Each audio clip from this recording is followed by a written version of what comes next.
नमस्कार दोस्तों, एक बार फिर से स्वागत है आप सभी का अतुल्य आर्यस के इस डिजिटल प्लेटफॉर्म पर। तो दोस्तों हमने शुरू किया रीट पात्रता परीक्षा के लिए साइकोलॉजी का सिलेबस और पूरा सिलेबस हम करने वाले हैं। बिल्कुल टॉपिक टू टॉपिक हम सिलेबस यहाँ पर डिस्कस करने वाले हैं। ये जो हमारी फर्स्ट यूनिट है जो बाल विकास से संबंधित है, इसको हमने शुरू किया है और बिल्कुल एक एक पॉइंट को हम बड़े अच्छे से डिस्कस करते हैं।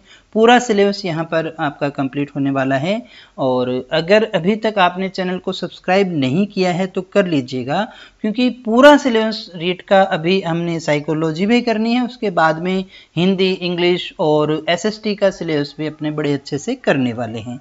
तो हमारे साथ में जुड़ जाइएगा और अगर हमारा ये प्रयास आपको अच्छा लगे, क्लास समझ में आए, तो दोस्तों के साथ में शेयर जरूर कीजिएगा।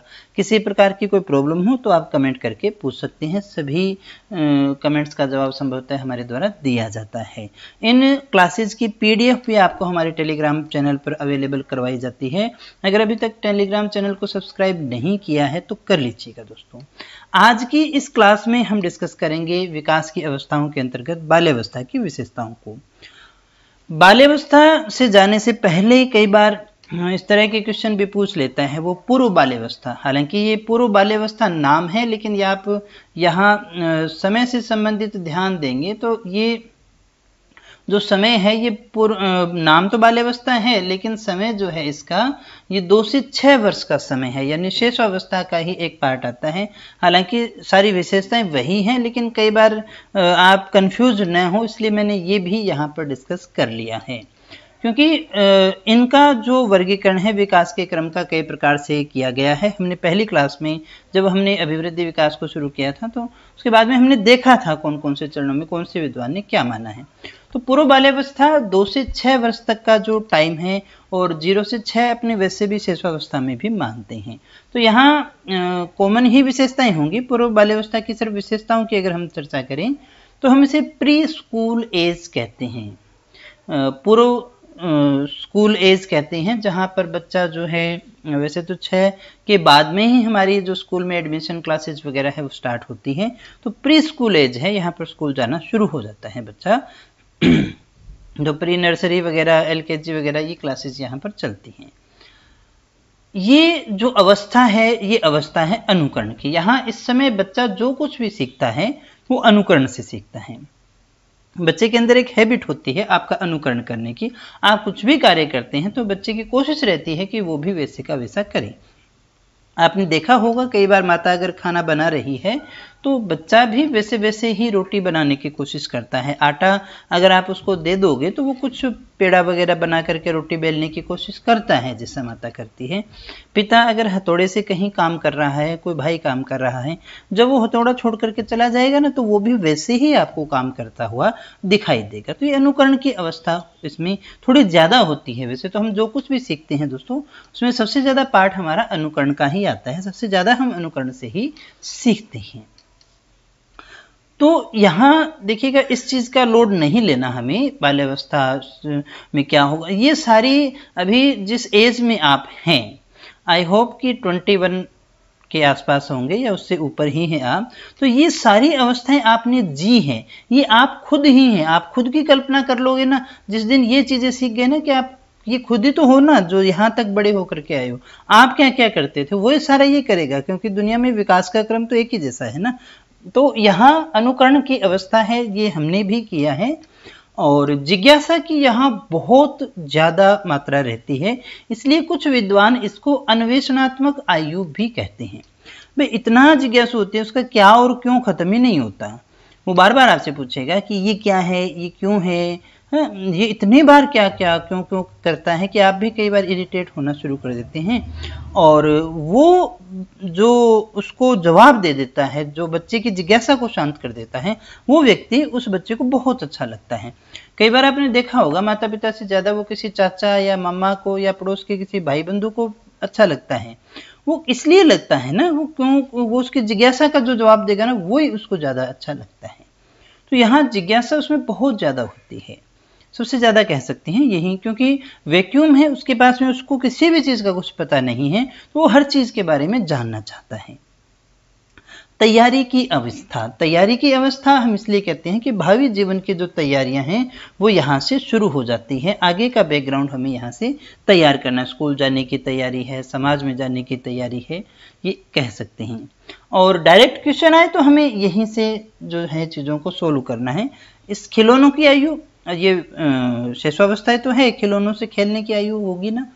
Pre gang as, pre gang as या पूर्व समूह एज भी कहते हैं, इसमें भी बच्चों का एक समूह बन के रहता है। जिद्दी होता है बच्चा, बहुत जिद करता है, उसको चाहिए तो फिर चाहिए। हमने देखा नहीं दें तो वो पैर पटकना शुरू कर देता है, रोना शुरू कर दे, उसको कोई लेना देना नहीं है आपकी समस्या में है, आपके पास में क्या है नहीं है, उसको तो अपनी जिद पूरी करनी होती है। ये आप उसको खराब मत माने, अच्छा मत माने, कुछ नहीं है, वो उसकी एज के हिसाब से उसका बिहेवियर है और वही वो कर रहा है। समस्या अवस्था, समस्या अवस्था तो है किसके लिए, माता पिता के लिए ना, बच्चे के लिए नहीं है। बच्चा इस समय इतना जिद्दी हो जाता है कि वो माता पिता के लिए समस्या बन जाता है, लगता है ना, क्योंकि बार बार उसकी जिद को पूरा करना, ये सारी चीजें उससे थोड़ा सा इरिटेशन माता पिता को भी कई बार होता है। तो ये था हमारा पूर्व बाल्यावस्था, ये शैशवावस्था ही है।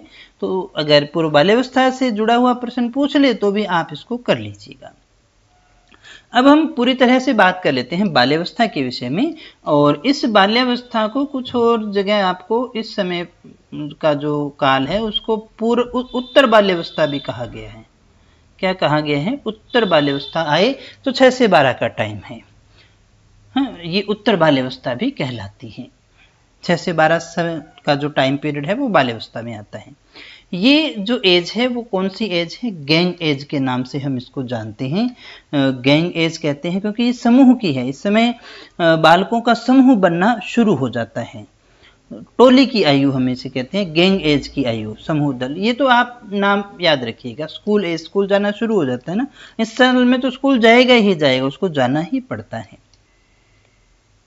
प्ले एज, खेल की आयु, गेम एज भी कहेंगे हम इसको, तो ये सारी यही है। डर्टी एज, डर्टी एज भी हम इसको कहते हैं। हाँ, डर्टी एज हम इसलिए कहते हैं, बच्चा इस समय बाल्यावस्था में होता है ना, वो बड़ा ऐसे हड़बड़ाहट में रहता है, हर चीज में उसको तीव्रता रहती है, वो कुछ नहीं देखता। वो देखिए कीचड़ में कहीं बैठ जाएगा, वो स्कूल से आता है तो उसके कपड़ों को देखना, उसकी माता बेचारी परेशान हो जाती है। अभी आप उसको, वो दिन भर भागता रहेगा, धूप वगैरह कुछ गंदा मंदा हो गया, मम्मी बेचारी उसको पकड़ के लाती है, नहला धुला करके साफ सुफ करके छोड़ती है, कुछ देर बाद में देखोगे तो वो तो बिल्कुल वैसा का वैसा ही हो जाता है।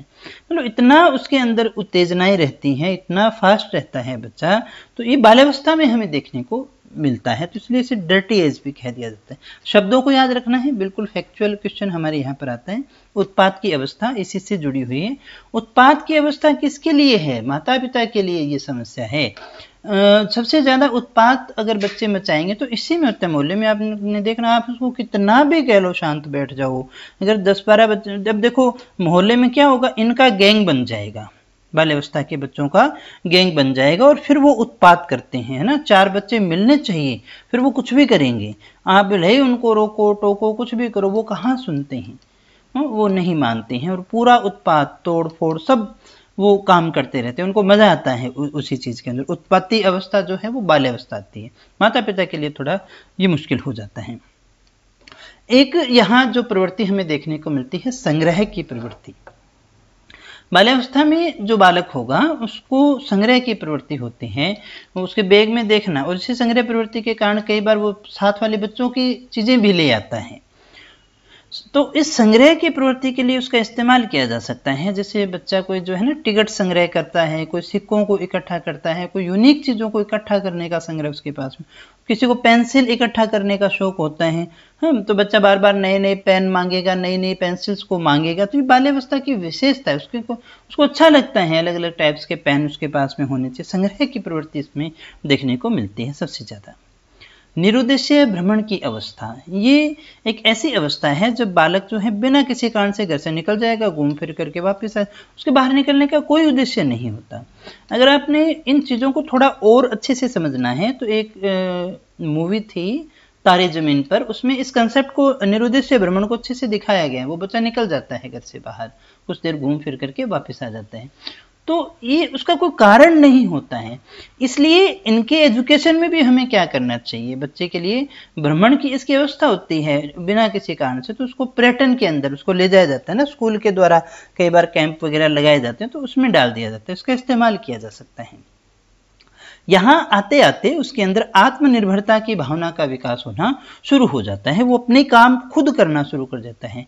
जैसे बच्चा कहे उसको नहलाएं तो वो कहे कि मैं खुद नहा लूंगा, मैं मेरा काम खुद कर लूंगा, मैं खुद कब करूंगा, स्कूल जाना है हमेशा छोड़ के, तो आज मैं खुद जाऊंगा, मेरी साइकिल से जाऊंगा। इस तरह से आत्मनिर्भर अपने काम खुद करने की भावना का विकास उसमें होना शुरू हो जाता है। व्यक्तित्व इस समय इसका जो आपको देखने को मिलेगा वो कैसा हो जाएगा, बहिर्मुखी व्यक्तित्व आपको देखने को मिलेगा, बहिर्मुखी व्यक्तित्व हो जाता है। जीवन का अनोखा काल, ये किसने कहा है, कोल और ब्रूस ने कहा है, जीवन का अनोखा काल, यूनिक पीरियड ऑफ लाइफ। अगर आपसे पूछा जाए, क्वेश्चन है, ये सारे के सारे इंपॉर्टेंट फैक्ट हैं, यहां से क्वेश्चन आपके आने की संभावना जो है वो सबसे ज्यादा रहती है दोस्तों, ये और ये अच्छे से आपको याद रखना है। ये कोल और ब्रूस ने कहा, अनोखा काल क्यों कहा, इसका भी कोई कारण था। जैसे हम बानेमन 6 साल का बच्चा है तो वो बहुत ज्यादा उग्र आपको देखने को मिलेगा, लेकिन जैसे ही 7 साल का बच्चा हो गया तो वो क्या हो जाएगा, उदासीन हो जाएगा, उसकी प्रवृत्ति उदासीन, और वो अकेला रहना उसको ज्यादा अच्छा लगना शुरू हो जाता है। और जब 9 साल का होता है तब उसको क्या चाहिए, समूह चाहिए, और उसके बाद के वर्षों के अंदर उसको जो है 10 साल के बाद में थ्रिल चाहिए उसको, यानी उसको रोमांच चाहिए लाइफ के अंदर है, तो रोमांचक कार्य करना उसको अच्छा लगता है। जैसे आपने देखा होगा ना वीर, ये बच्चों के जो सीरियल हैं, सुपरमैन हैं, और इस टाइप के बच्चे भी जो बनाए गए हैं वो आपको इसी एज के देखने को मिलेंगे, यानी बाल्यावस्था के ही होते हैं, 10-12 साल के, उसमें उसको बड़ा अच्छा लगता है थ्रिल। तो सुपर हीरो वाली कहानियां भी इस समय उसको ज्यादा अच्छी लगती हैं। तो जीवन का अनोखा काल इसलिए कहा क्योंकि इसमें अनोखी अनोखी घटनाएं बार बार होती रहती हैं, तो ये ऐसा था, इसमें जीवन का अनोखा काल कोल और ब्रूस के द्वारा कहा गया। और इस समय जो है औपचारिक शिक्षा, औपचारिक रूप से स्कूल में एडमिशन ले लेता है, पहली क्लास से उसकी जो है वो जो पढ़ाई है वो शुरू हो जाता है, अध्ययन का कार्य उसका शुरू हो जाता है। जीवन का निर्माणकारी काल, ये किसने कहा है, फ्रॉयड ने कहा है, जीवन का निर्माणकारी काल, कि जहां पर आने वाले जीवन की पूरी आधारशिला तैयार होती है, इसलिए इसे जीवन का जो है वो निर्माणकारी काल कहा है फ्रॉयड ने। यहाँ क्वेश्चन देखिए डायरेक्ट वो इफेक्ट का आता है, तो याद करिएगा इसको। प्रतिद्वंद्वात्मक समाजीकरण का काल किसके द्वारा कहा गया है, किलपैट्रिक के द्वारा, प्रतिद्वंद्वात्मक समाज। और ये मान के चलिएगा मैक्सिमम जो इसका सोशल डेवलपमेंट है,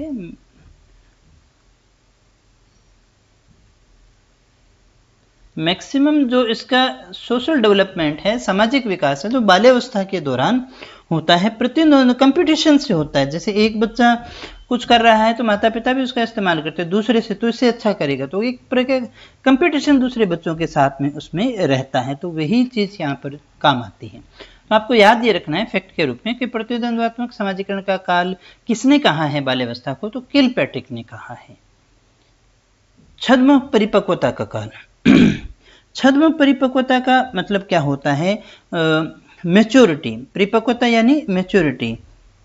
असल में वो मैच्योर होता नहीं है, लेकिन कई बार उसकी हरकतों को देख के आपको ये देखने को लगेगा कि अब ये बच्चा तो बहुत बड़ी शानी बात कर रहा है, बहुत समझदार भरी बात कर रहा है, लेकिन उसको ये गलती मत कर लेना, उसका छद्म परिपक्वता का काल है। वो आपको दिखेगा बड़ों जैसा व्यवहार करता हुआ, लेकिन वो होता नहीं है और वो अपने आप को स्वयं को ही परिपक्व और समझदार दिखाने की कोशिश करता है। मिथ्या परिपक्वता, छद्म परिपक्वता, या फिर हम इसे कहेंगे मिथ्या परिपक्वता का काल कहा गया है। किसको, बाल्यावस्था को छद्म परिपक्वता का काल कहा है।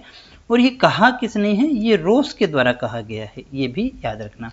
और देखा होगा ना कई बार इस आयु के जो बच्चे हैं वो लड़कियां जैसे साड़ी वगैरह बांध लेती हैं, मैच्योर का व्यवहार करना शुरू कर देती हैं, बूढ़ी दादी की तरह जो चारपाई पे बैठ करके लकड़ी लेकर ओढ़ करके बैठ जाती है, उस तरह का जो परिपक्वता मैच्योर बिहेवियर यहाँ देखने को मिले, लेकिन होता झूठा है, वो है नहीं। आप ही गलती करोगे अगर उनको मैच्योर समझ लोगे तो। गेमेज भी यही है, इसमें तो कुछ क्या ही बताएं। गेमेज खेल की आयु, गेम की आयु, तो ये तो एक ही चीज है। और इसके बाद में देखिएगा सारस अवस्था भी इसको कहा जाता है। सारस अवस्था, वैसे ये शब्द जो आता है वो उत्तर बाल्यावस्था के लिए अपने यूज करते हैं, तो उत्तर बाल्यावस्था यही है। बालक कैसा होता है, सारस के जैसा होता है, जो सारस में विशेषता है उसी तरह आजाद और खुला, चुस्त, है ना। तो चुस्ती भी इस समय खूब होती है, चुस्ती बहुत होती है, एक्टिव बहुत होता है बालक। और इस समय देखिएगा आपको भाषा की विकास की भी तीव्रता उसमें देखने को मिलेगी। बहुत भाषा की गति, जो उसके सीखने की गति है वो क्या हो जाती है, बहुत ही ज्यादा तीव्र हो जाती है। मूल दुश्चिंता की अवस्था किसने कहा है, कैरेन हॉर्ने ने कहा है। जैसे एक फैक्ट है, इसको याद कर लीजिएगा, बाकी तो इसको क्या ही एनेक्सिटी होती होगी, लेकिन चलो इसने दे रखा है तो याद कर लीजिएगा। मूल दुश्चिंता की अवस्था किसने कहा है, जो कहा है कैरेन हर्ने ने कहा है। इसमें इस समय नैतिक गुणों का विकास होना शुरू हो जाता है। नैतिक, हमने कहा शिशुअवस्था में इतना नैतिक नहीं होता, बाल्यावस्था में सीख लेता, नैतिक कहानियां पढ़ाएंगे तो वो सीख ही जाएगा। और देखिए शारीरिक और मानसिक विकास में इस समय क्या मिलेगा, एक ठहराव देखने को मिलता है। यानी गति जो पहले वो स्पीड थी वो अब क्या हो गई, वो कम हो जाती है। तो ये था हमारे औपचारिक शिक्षा का प्रारंभ हो जाता है। जीवन का निर्माणिक कार्यकाल फ्रॉइड ने कहा। प्रतिद्वंद्वात्मक समाजीकरण का काल किलपैट्रिक ने कहा। छद्म परिपक्वता का काल किसने कहा, रोस ने कहा। मिथ्या परिपक्वता का काल है गेमेज। गेमेज इसलिए क्योंकि ये भी याद रख सकते हैं अपने, मैक्सिमम जो गेम है ना, सबसे ज्यादा टाइप के गेम बच्चा कहाँ खेलता है, बाल्यावस्था में ही खेलता है। जब आपके ना कांच की गोली खेलना, पकड़म पकड़ाई, दौड़ भाग करना, मारदड़ी खेलना, ये इस तरह के बहुत सारे गेम है। सबसे ज्यादा टाइप्स ऑफ गेम आपको कहाँ मिलेंगे, बाल्यावस्था में मिलते हैं, इसलिए इसको गेम एज भी कहा जाता है। सारस अवस्था भी इसको कहा गया है। भाषा के विकास ज्यादा है। मूल दुश्चिंता की इच्छा भी इसको कहा गया है। संग्रह की भी प्रवृत्ति इसमें देखने को मिलते हैं। जैसे लड़कों को, हाँ लड़के लड़कियों में अलग अलग होते हैं। लड़के देखें जैसे पुराने सिक्के हैं, और पहले तो हमारे टाइम में तो कांच की गोलियां इकट्ठा किया करते थे बच्चे, पत्थर के टुकड़े स्टोन्स को इकट्ठा कर लेते हैं। लड़कियां जैसे गुड़िया, उनकी चूड़ियां, और इस तरह की संग्रह की प्रवृत्ति जो है इनमें थोड़ी ज्यादा पाई जाती है। और इसमें देखिए क्या मिलेगा, रचनात्मकता और सृजनशीलता हमें देखने को मिलती है। उसको रचनात्मक कार्यों में आनंद आता है, इसलिए बच्चों को बाल्यावस्था में प्रोजेक्ट कार्य दिए जाते हैं, जिसमें वो किताब के अंदर फोटो चिपकाना हो, काटना हो, चित्र बनाना हो, कुछ मॉडल बनाना हो, क्योंकि बच्चे के अंदर इस समय अवस्था होती है ये रचनात्मक कार्य करने की, तो ये उसका यूज लिया जाता है। हम ऐसा कह सकते हैं रचनात्मक कार्य में इसको आनंद आता है, इसलिए सृजनशीलता जो है वो इस समय बालक के अंदर हमें सबसे ज्यादा देखने को मिलती है। दोस्तों अमूर्त चिंतन इस समय होता है। देखिए चिंतन दो तरह का होता है, मूर्त चिंतन, अमूर्त चिंतन। मूर्त जो होगा वो शेषावस्था में होता है। शेषावस्था में मूर्त चिंतन यानी जो चीज आपके सामने है उसको देख करके सोचना, ये मूर्त चिंतन कहलाएगा। लेकिन कल्पनाशीलता जो चीज है ही नहीं, आगे की कल्पनाएं कर लेना, ये ऐसे हो जाए तो क्या होगा, ये ऐसे होगा तो, है ना। आप बच्चों की बातों को देखोगे ना, तो हम वहां जाके ये करेंगे, वो करेंगे, ऐसा हो जाए तो ऐसा हो जाएगा, मतलब कहानियां गढ़ने वो बच्चा वो इसी समय कर सकता है, क्योंकि कल्पनाशीलता उसकी बहुत ज्यादा होती है। अब ऐसा तो है नहीं अमूर्त चिंतन वो करने लगा तो मूर्त उसका खत्म हो जाएगा भी। अब जो आदमी बीए पहुंच गया, बीए जिसने कर लिया, उसने 10th और 12th तो की है ना, तो वो मूर्त चिंतन भी उसमें होता है, ये भी ध्यान रखना थोड़ा सा। मूर्त तो पहले आ जाता है, शेषावस्था में आ जाता है उसके पास में। शिक्षा के दृष्टिकोण से काफी इंपॉर्टेंट टाइम है, बहुत सी चीजें हम इसमें यहाँ पर सिखा सकते हैं। दोस्तों समलिंगीय समूह या मित्रता होगी, तो यहाँ पर जो इनके फ्रेंड सर्किल जो होता है वो समलिंगीय होगा, यानी लड़कों लड़कों का समूह होगा, लड़कियों लड़कियों का समूह होगा। शेषावस्था में ऐसा देखने को नहीं मिलता, लेकिन यहाँ पर आपको मिलेगा, समलिंगीय समूह मिलेगा। और ये एक सजा ही हो जाती है। अगर बच्चे को सजा देनी है ना, तो लड़कों में से किसी लड़के को सजा देनी है तो उसे लड़कियों वाली लाइन में ले जा करके बिठा दो, वो उसके लिए सजा हो जाएगी। तो ये सजा के तौर पर भी काम में लेते हैं। तो समलिंगीय समूह होता है क्योंकि वो उसमें प्रवृत्ति नहीं है, इसलिए उसको थोड़ा सा मुश्किल होता है। वो लड़के भी फिर उसको तो देखिए लड़की लड़की लड़की इस तरह से चिढ़ाना शुरू कर देते हैं। समलिंगीय समूह जो है वो यहाँ हमें देखने को मिलता है। अर्थभेद, यहाँ पर बालक में जो है अर्थभेद की विशेषता आ जाता है। बच्चा देखिए यहाँ पर मैं ऐसा कहना चाहूँगा कि अर्थभेद मतलब पैसे के आधार पर जाति का, धर्म का, गरीब अमीर का जो भेद है वो उसके सामने थोड़ा थोड़ा आना शुरू हो जाता है। नए कौशलों का विकास, इसमें उसमें नई जो चीजें हैं, नए कौशल है, नई क्षमताओं का विकास इसमें होता है।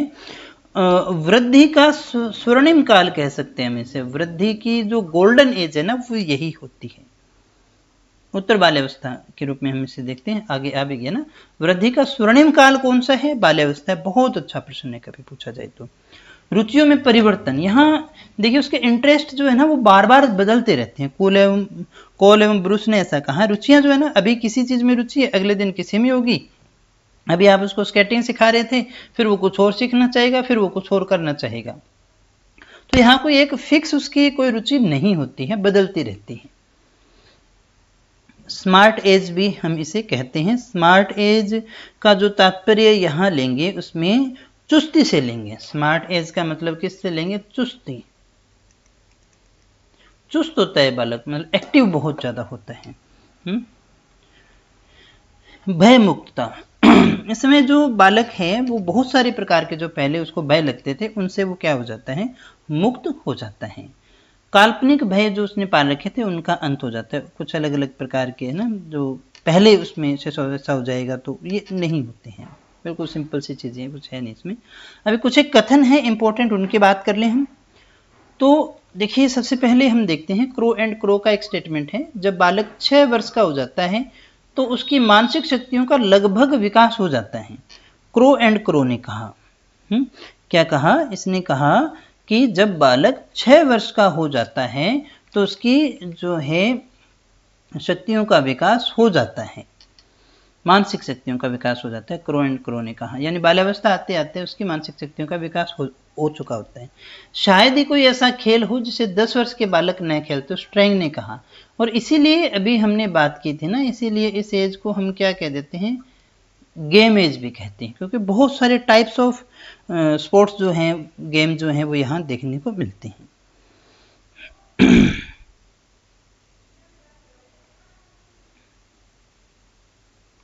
बालक आश्चर्यजनक व्यवहार करते हैं। कई बार हमने ना जैसे छद्म परिपक्वता हुआ, आप सोच नहीं सकते ऐसे व्यवहार बालक कर जाते हैं। तो बालक आश्चर्यजनक व्यवहार करते हैं, ऐसा किसने कहा है? रेडिल ने कहा है। 8 से 12 वर्ष तक का समय जो है अद्वितीय समय कहलाता है। यह विद्यालय की अवस्था है। ये किसने कहा है? ब्लेयर जॉनसन ने कहा है, यह विद्यालय की अवस्था है। यह भ्रमण और साहसिक कार्यों की अवस्था है। ये किसने कहा है? ये बट ने कहा। इसमें रोमांचकारी कार्य है। तो सुपर हीरो की कहानियां ज्यादातर इन्हीं बच्चों को ध्यान में रखते हुए बनती हैं।